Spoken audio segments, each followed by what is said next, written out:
आज हम बहुत खुश हैं। वादा कई बार हुआ लेकिन आज आपने वादा पूरा कर दिया। और जानने के लिए तो हम आपको बहुत दिन से जानते हैं। जब प्रोग्राम हुआ था आपका और हम लोगों में बेचैन रात भर का, हाँ, उस समय आपने उनके साथ में विधानसभा में बहुत आनंद मिला था। जो आपका क्रांतिकारी विधा था, प्रदेश में कौन नहीं जानता है। जो देखिए पहलवान, आपकी मोहब्बत, आपका प्रेम, कई बार आप हमको बुलाए, हम नहीं आए। आपको कष्ट हुआ नहीं हुआ, लेकिन हमको खुद अपने से बहुत कष्ट हुआ कि आखिर हम क्यों नहीं भूप नारायण पहलवान के यहाँ गए। लेकिन राजनीति की परिस्थितियां समझते हैं, जाने को इधर चले गए इधर। लेकिन आज तय कर लिया था कि आजमगढ़ जाएंगे, इसलिए भी जाएंगे कि आजमगढ़ 2-3 बार आया मैं धर्मेंद्र को जिताने के लिए, कई जगह मीटिंग किया, लेकिन इधर नहीं आ पाया था। आज 5 बजे चुनाव बंद होने जा रहा है, प्रचार, और 25 को वोट पड़ेगा। इसलिए महत्वपूर्ण आदमी से महत्वपूर्ण समय पर हम मिलने के लिए आए हैं। आपने भाई साहब से मुलाकात करा दिया, जो आजमगढ़ के लिए समाजवादी पार्टी की रीढ़ है। आप लोग एक आदमी नहीं हैं, आजमगढ़ के ही ये अनिल वर्मा जी हैं, वो महेंद्र गौड़ जी हैं, सारे लोग अपने संगठन के पदाधिकारी तो है ही हैं। वो लड़का शिवम है जो इलाहाबाद दिल्ली यूनिवर्सिटी में लॉ कर रहा है। और ये ताजुब ये होगा आपको कि देखने में छोटे लगे, घाव करे गंभीर। जब भी मैं दिल्ली जाता हूँ, साधारण बात नहीं है कि दिल्ली यूनिवर्सिटी में 100 लड़कों को इकट्ठा करके और 100 लोगों से हमको माला पहनवाता है और समाजवादी पार्टी की नीति और नियति और नेता के बारे में उनके बीच में चर्चा करने के लिए, हमें बोलने के लिए माइक और मंच देता है। राष्ट्रीय अध्यक्ष जी से हमने मिलवाया, बखूबी बात किया, पदाधिकारी भी बनाए। इन लोगों से पूरे संगठन को ले जा करके हमने राष्ट्रीय अध्यक्ष जी से मुलाकात कराया और इनसे पूछिए कि जो सम्मान मान राष्ट्रीय अध्यक्ष जी ने दिया, वो शायद किसी दूसरे पार्टी का नेता इतना सम्मान नहीं दे सकता। नेताजी आज नहीं हैं।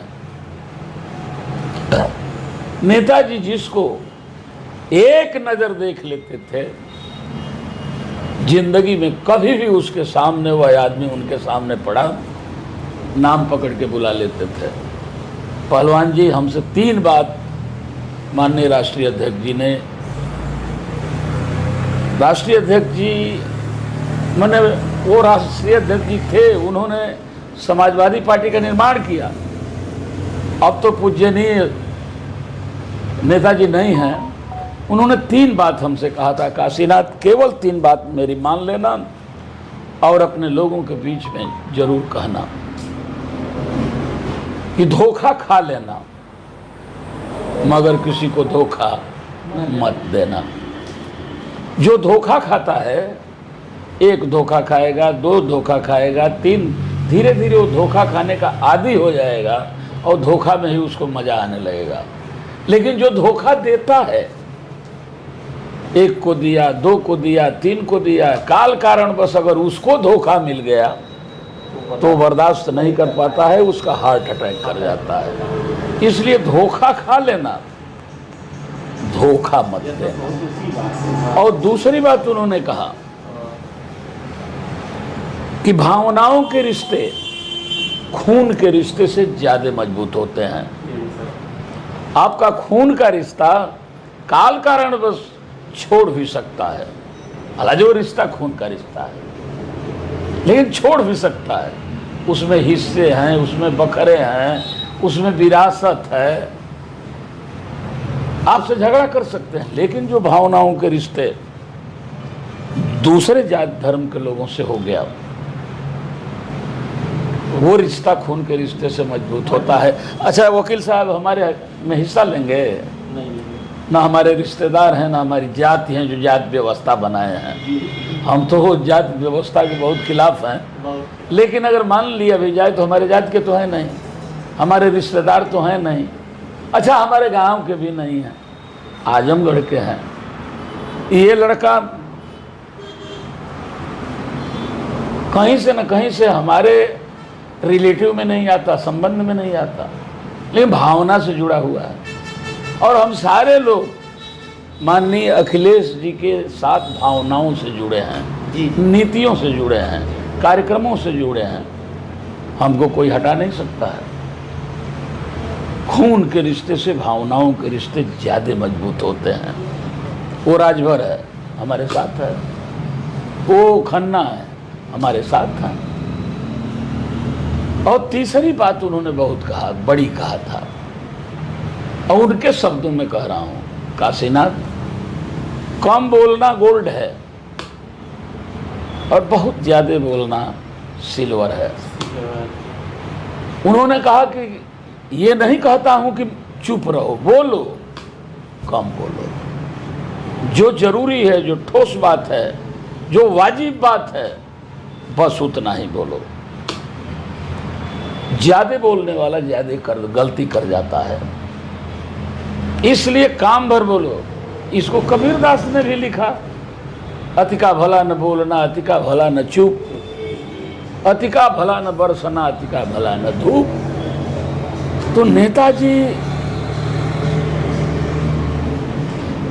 जो भी भगवान हुआ है, इस धरती पर पहले आदमी होकर आया है। राम आदमी होकर आए।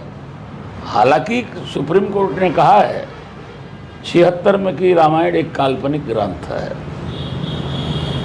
वो सही नहीं है।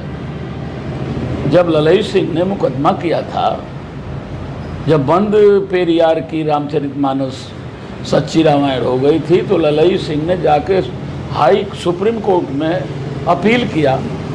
सुप्रीम कोर्ट ने सन 76 में कहा कि रामायण काल्पनिक ग्रंथ है, ये सही नहीं है, ये एक मनोरंजन की चीज़ है। मैं इस पर नहीं जा रहा हूँ, मैं ये कह रहा हूँ कि इस धरती पर भगवान होने के लिए आदमी होना पड़ा है। किसी माँ के पेट से राम भी आए, किसी माँ बाप से कृष्ण भी आए, किसी माँ बाप से गौतम भी आए, किसी माँ बाप से गोविंद भी आए, किसी माँ बाप से नानक भी आए।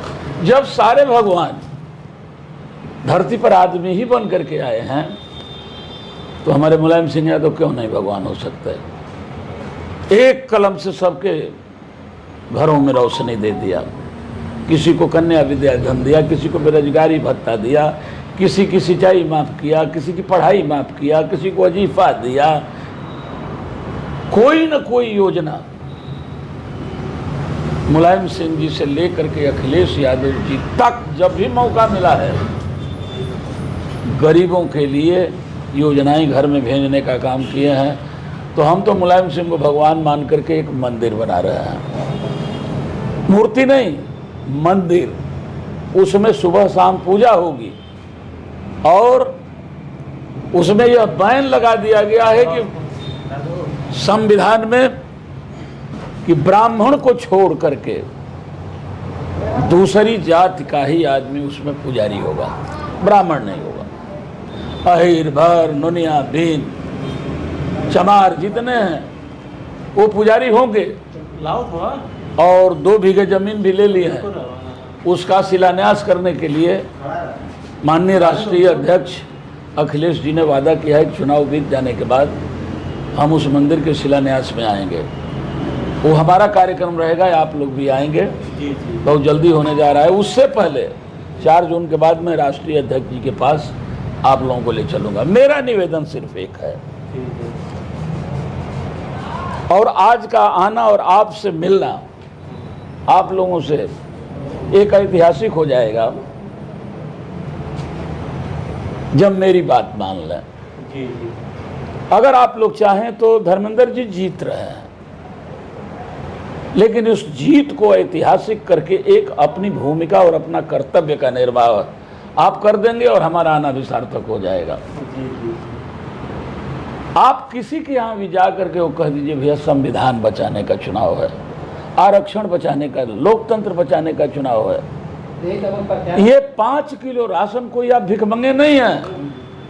भारत का संविधान कहता है कि जिसका वोट अधिक होगा वही राजा होगा। तो आपकी अंगुली की काली स्याही ने मोदी को बनाया है, और वो मोदी कहा 15 लाख देंगे हर साल। 10 वर्ष में 1.5 करोड़ रुपया होता है एक आदमी के खाते में, 1.5 रुपया नहीं दिया। 2 करोड़ नौकरी देंगे, 20 करोड़ होता है, 2 को नहीं दिया। किसानों की आमदनी 2 गुनी करेंगे। अगर पंजाब, हरियाणा और पश्चिमी इलाके के उत्तर प्रदेश के किसान नहीं होते, बेचारे शहीद हो गए 1000। किसानों के सामने सड़क पर कील ठोकवा दिया, रबर की गोलियां चलाया। हमारे तरफ के किसान नहीं गए, लेकिन उन किसानों की शहादत ने हमारी ज़मीन बचा दिया। नहीं तो ये ज़मीन पूंजीपतियों को दे दिया होता मोदी, आज अपने ही खेत में हम 300 रुपए की मजदूरी करते। फैक्ट्री उन्हीं 22 लोगों को दिया, रेलवे उन्हीं को दिया, एयरपोर्ट उन्हीं को दिया, एयरप्लेन उन्हीं को दिया। यहाँ तक कि हमारी खेती भी देने जा रहा था। 16,000 करोड़ रुपया मोदी 22 लोगों का 16 लाख हजार करोड़ माफ कर सकते हो, और हमारे किसान का 500 रुपया 5,000 कर्जा नहीं माफ कर सकते, जिसके वजह से तुम भारत के प्रधानमंत्री के कुर्सी पर बैठे हो। आज वक्त है, बहुत ज्यादा नहीं बात करेंगे, सिर्फ एक बात लोगों से कहिए, कौन नहीं वोट देगा? संविधान लोकतंत्र बचेगा तभी हमारा लड़का पढ़ेगा, तभी हमारा लड़का कुछ जानेगा। शिक्षा एक ऐसा पैमाना है, वो तय करता है कि कौन कितना बड़ा, अमेरिका कितना बड़ा, रूस कितना बड़ा, जापान कितना बड़ा, भारत कितना बड़ा, उत्तर प्रदेश कितना बड़ा, आपका जिला कितना बड़ा, आपका परिवार बड़ा कितना बड़ा, और स्वयं में आप कितने बड़े हैं, यह शिक्षा ही तय करती है। और शिक्षा को इतनी महंगी करते चला जा रहा है, महंगाई बढ़ा करके ये चाहता है कि इतनी महंगाई कर दें सारे लोगों का पेट खाली हो जाए, दिन भर अपने पेट का इंतजाम करें। पेट भरेगा तो राजनीति की बात करेंगे, पेट खाली रहेगा तो पेट की बात करेंगे। यह वक्त है। आप लोगों के यहाँ 25 तारीख को वोट है, हम हाथ जोड़ते हैं, एक एक वोट इंडिया गठबंधन के प्रत्याशी, और यहाँ इंडिया गठबंधन में समाजवादी पार्टी के प्रत्याशी मामूली धर्मेंद्र जी नहीं हैं। बैकवर्ड क्लास की बात करने में संसद को हिला दिया। शरद यादव के बाद यह पहला नेता है जो, yes right you are. Sharad Yadav के बाद, अब आज से बैठिए मत, जब हम आ गए, शरद यादव और आप बहुत दिन से चाहते थे कि काशीनाथ आएँ, और मैं बहुत दिन से चाहता था कि भूप नारायण जी से मिलें, तो आप भी आ गए, आपके यहाँ हम भी आ गए। ये मुबारकपुर विधानसभा है आजमगढ़ लोकसभा की, जहाँ पूज्य नेताजी भी एमपी रहे, राष्ट्रीय अध्यक्ष जी भी एमपी रहे। हाथ जोड़ते हैं एक एक वोट, आप लोग साइकिल चुनाव चिन्ह पर दे करके, अभी से घूम कर दे तो रहे ही हैं। सभी बैकवर्ड, आज हद हो गया है, संविधान बचाने के नाम पर आपको 75% दलित वोट दे रहा है। साहब आप एक बात करना चाहते हैं, जैसे जी। ये आजमगढ़ लोकसभा का ये मुबारकपुर विधानसभा पड़ता है जी। ये मुबारकपुर विधानसभा, और मुबारकपुर विधानसभा हमेशा समाजवादियों का एक गढ़ रहा है जी। और हमेशा जैसे नेताजी भी चुनाव लड़े तो यहाँ 70,000 वोट पाए थे, जी। सबसे बेसी वोट पाए थे। और इस बार भी मुबारकपुर हमको लगता है 5 विधानसभा में जी। सबसे बेसी जो वोट जो है यहाँ के लोग जो है, अच्छा एक चीज़ और है, यहाँ के जो बड़े नेता हैं, बड़े नेता यह नहीं चाह रहे हैं कि धर्मेंद्र चुनाव जीते, जो समाजवादी पार्टी के रीढ़ हैं जिनको ऋण माना जाता है, यहाँ की ये ऋण है। यहाँ जनता चुनाव लड़ रही है, जनता आगे है, नेता पीछे है। वोट मांगने की जरूरत नहीं है। जनता हर चीज को बखूबी से समझ रही है कि यहाँ क्या चल रहा है। जो यहाँ के ऋण हैं, अभी कल मेरी बात आए थे वहाँ के लोग, क्या नाम है, सैफई से लोग आए थे फिरोजाबाद, कल बैठ के बात हो रही थी। उन्होंने कहा हमने सर्वे किया, सर्वे में उनको यह पाया कि भाई देखिए जनता का मूड तो एकदम यह है कि बेरोजगारी और तमाम चीज़ों, महंगाई, तमाम चीज़ों के जो मुद्दे हैं, इस मुद्दे पर हर बिरादरी के लोग, यहाँ कोई बिरादरी और मजहब नहीं बची है। यहाँ हर बिरादरी के लोगों ने, जैसे अनुसूचित बिरादरी के लोगों ने कहा नहीं अनुसूचित बिरादरी अभी इधर उधर, लेकिन अनुसूचित बिरादरी के जो पढ़े लिखे लोग हैं, जो जानकार लोग हैं, वो जो लोग बहुत निम्न वर्ग के हैं, जो 5 किलो राशन वाले, वो अपनी बात कमेंट कर रहे हैं कि हमको राशन मिल रहा है। और बकिया हमको लगता है 50-60% से ऊपर समाजवादी पार्टी को वोट करने जा रहे हैं। देखिए, आपने बहुत महत्वपूर्ण बात कहा कि जनता वोट दे रही है, अखिलेश जी से प्यार कर रही है, एकदम कर रही है। हर जात धर्म के लोग, एकदम। यहाँ के नेता। देखिए, आज की तारीख में पूरे हिंदुस्तान के अंदर अखिलेश जी के नाम पर वोट मिल रहा है। ये भी सत्य है। सारे लोग अखिलेश जी को वोट दे रहे हैं, धर्मेंद्र को वोट दे रहे हैं। किसी आजमगढ़ की नेता के लिए यह चुनाव नहीं है। इसलिए जो लड़ाई है घर की, वो घर में रहे। और राष्ट्रीय अध्यक्ष जी से हम मिलवा देंगे, आप लोग धीरे से अपनी बात कह लीजिएगा। मिलवाएंगे जरूर, कह दिए तो मिलवाएंगे। आप लोग जितवाइए। और अनिल वकील साहब, आप भी कुछ कहना चाहते हैं शिवम, तो बताओ। लगो, आप लोग आजमगढ़ में, आपकी विधानसभा तो पड़ जाती है मेहनगर। हाँ, मेहनगर में पढ़ते हैं। मेहनगर में माननीय नेताजी। एक चीज और बता दें साहब कि यहाँ 5 विधानसभा में मेहनगर और संगड़ी 2 ऐसी विधानसभा है जो थोड़ा कंफ्यूजन की स्थिति में खड़ी थी पहले तक, लेकिन अब जो स्थिति है, ये 5 विधानसभा लीड, जिससे सबसे पहले लीड ये मुबारकपुर देने जा रही है, दूसरी लीड आपकी गोपालपुर देगी, दूसरी लीड आपकी गोपालपुर देगी, तीसरी लीड आपकी सदर देगी, चौथी लीड आपकी मेहनगर देगी, 5वीं लीड सगड़ी देगी। चलिए, ऐतिहासिक मतों से जिताइए। और बोल बेटा, तुम्हें कुछ कहना चाहे, लीडर हो, बोलो। गुरुजी, इतना ही कहना है कि जो राष्ट्रीय अध्यक्ष ने पीडीए का नारा दिया है, यस, राइट, अंतर्गत 80 लोकसभा में पीडीए का टिकट बंटवारे में भी दिखा। और अब हम लोगों को इस चुनाव से सीख लेते हुए और राष्ट्रीय अध्यक्ष के नेतृत्व से सीख लेते हुए 27 के लिए इसी पीडीए के नारे को आगे बढ़ाने की जरूरत है। बहुत अच्छा, बहुत अच्छा। इसमें हमें अभी हम लोगों ने जो मजबूत जातियां हैं ओबीसी वर्ग की, उनको जोड़ने का काम किया। जैसे कुर्मी वर्ग को राष्ट्रीय अध्यक्ष ने 10 टिकट दिए, उसी तरह से अब हम लोग को 2027 में समाजवादी पार्टी सत्ता स्थापित करने के लिए धोबी, लोहार, कुम्हार, कहार, इन बिरादरियों के नेताओं को सदन तक पहुंचाना है। बहुत अच्छा। और एक बात जरूर आप लोग बता दीजिए, यह गरीबों 5 किलो राशन के नहीं, तुम देश के मालिक हो सकते हो। रह गई बात गरीबी है 5 किलो राशन की, तो राष्ट्रीय अध्यक्ष जी ने ऐलान किया है कि अगर सरकार बन गई तो 4 जून के बाद 5 किलो घटिया राशन नहीं, पौष्टिक 10 किलो राशन, और जरूरत पड़ेगी तो और बढ़ाया जाएगा। वो भी आटा देंगे, आटा देंगे, फ्री डाटा देंगे, फ्री में पढ़ाई करवाएंगे, फ्री में दवाई करवाएंगे, फ्री में सिंचाई कराएंगे, एक्सप्रेस वे की जाल बना देंगे। इसी आजमगढ़ से जाते जाते लखनऊ आदमी बीमार हो जाता था, लगता है कि गए और आए कुछ समय ही नहीं। अरे वारे अखिलेश जी, अगर सरकार रह गई होती कंटिन्यू, तो आज तक एक्सप्रेस वे, रोड और सारी दिक्कतें गरीबों की समाप्त होने के कगार पर चली गई होती। अब हम अपनी बात बंद यही कहते हुए कर रहे हैं। हाँ, बोलिए।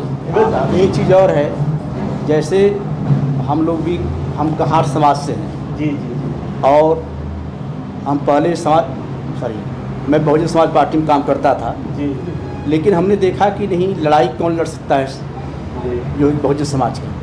तो हम लोग पार्टी में आए, करीब 4 साल हो गया, और हमने देखा कि इस देश में आज जो संविधान बचाने की बात चल रही है, केवल माननीय राष्ट्रीय अध्यक्ष जी हमारे जो है कि उस पर अमल कर रहे हैं और तेज़ी से हो रहे हैं। दूसरी चीज़ है कि पार्टी में हम लोग तो राष्ट्रीय अध्यक्ष से सर हमको मिलवाए हैं कई बार, हमने कई बार भी कहा है, लेकिन आने वाले दिन में जो पीडीए का नारा है उसको मजबूत करना पड़ेगा। मजबूती कैसे लिए है कि जैसे जो छोटी छोटी जातियां हैं, ओबीसी जिसको कहा जाता है, जिसके पास हम लोग नहीं जाते हैं, एक चीज़ जब हम जाएंगे तभी वो हमारे बारे में सोचेगा, क्योंकि अधिकतर जो छोटी जातियां हैं वो सवर्णों के बीच में रहती हैं या उनके प्रभाव में रहती हैं, उनके ऊपर हमले होते हैं या कोई बात होती है तो उनके यहाँ हमको जाना पड़ेगा, या कोई दुर्घटना एकदम सब लोग जाएंगे तो और जाना पड़ेगा। इससे जो है वकील साहब हमारे जो है लोग जो है कि आपसी संबंध बनेंगे। और आज की स्थिति यह है कि जो पढ़े लिखे लोग हैं, चाहे वो अनुसूचित जाति के लोग, चाहे ओबीसी के लोग हैं, सारे लोग जो है कि यह महसूस किया है कि नहीं, लड़ाई जो है हमारे माननीय राष्ट्रीय जी लड़ रहे हैं। आने वाले दिन में हम चाहेंगे कि और मजबूती हो, और 25 तारीख को हर काम छोड़ करके, वैसे तो भूप नारायण भाई आज यही से लग जाइए। हमारी आपकी यह ऐतिहासिक मुलाकात मरने के बाद ही खत्म होगी, ये संबंध मेरा निवेदन है। सब काम छोड़ करके लग जाइए और 25 तारीख को सबसे पहले वोट, और भारतीय जनता पार्टी को चोट ये देना जरूरी है। इस बार विदाई होने जा रही है बढ़िया से। 4 जून के बाद इंडिया गठबंधन की सरकार बन जाएगी तो यहीं हम बिरहा गा करके उनको विदाई कर देंगे। बहुत बहुत